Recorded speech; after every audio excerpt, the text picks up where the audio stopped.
ये भोजपुरी इंडस्ट्री का वो चेहरा है जिसे समाजवादी पार्टी ने एक बार फिर से अपने टिकट पर खड़ा किया है। नाम है काजल निषाद। इनको अखिलेश यादव ने मुख्यमंत्री योगी आदित्यनाथ के गढ़ से सांसद रवि किशन के खिलाफ चुनावी मैदान में उतारा है। यानी कि भोजपुरी अदाकार और राजनेता काजल निषाद दोबारा से गोरखपुर लोकसभा से चुनाव की चुनौती के लिए तैयार हैं। मंगलवार को सपा ने लोकसभा के चुनाव को मद्देनजर जो पहली लिस्ट जारी की थी उसमें सबसे चौंकाने वाला नाम काजल निषाद का ही था, क्योंकि वह एक बार कांग्रेस और 2 बार सपा की टिकट से हार की हैट्रिक लगा चुकी हैं।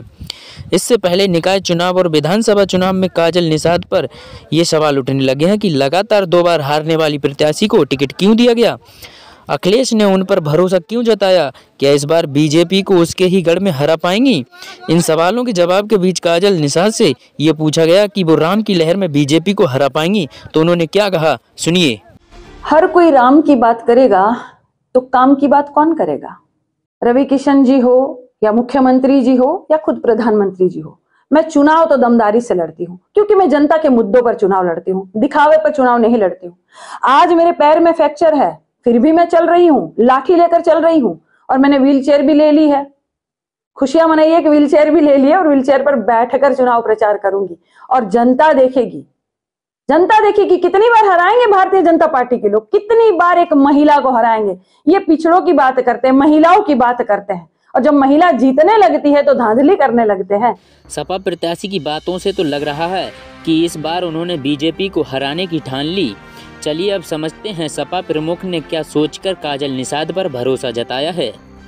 इस भरोसे की सबसे बड़ी वजह मतों का समीकरण है। लोकसभा क्षेत्र में 20.74 लाख वोटर आते हैं। इनमें से कैंपियरगंज विधानसभा में 3.90 लाख, पिपराइच में 4.10 लाख, गोरखपुर शहर में 4.68 लाख, ग्रामीण में 4.22 लाख और सहजनवा में 3.82 लाख वोटर आते हैं। सपा का मानना है कि इनमें से सबसे बड़ी आबादी निषाद बिरादरी की है। खासकर ग्रामीण पिपराइच और कैंपियरगंज में मुस्लिम और यादव वोटर पर पार्टी ने अपनी पकड़ मजबूती मानती है। सपा को उम्मीद है कि वो ब्राह्मणों का बड़ा वोट बैंक भी अपनी तरफ खींचने में कामयाब होगी और ओबीसी की कुछ अन्य जाति और व्यापारी वोटरों का साथ मिलने की सपा को उम्मीद है। काजल निषाद के राजनीतिक सफर की बातें कहें तो उन्होंने पहली बार विधानसभा चुनाव 2012 में कांग्रेस के टिकट पर लड़ा। गोरखपुर ग्रामीण निर्वाचन से किस्मत आजमाई लेकिन हार गई। लेकिन इसके बाद 2022 में सपा के टिकट पर कैंपियरगंज से किस्मत आजमाई, लेकिन भाजपा प्रत्याशी और पूर्व मंत्री फतेह बहादुर सिंह ने हरा दिया।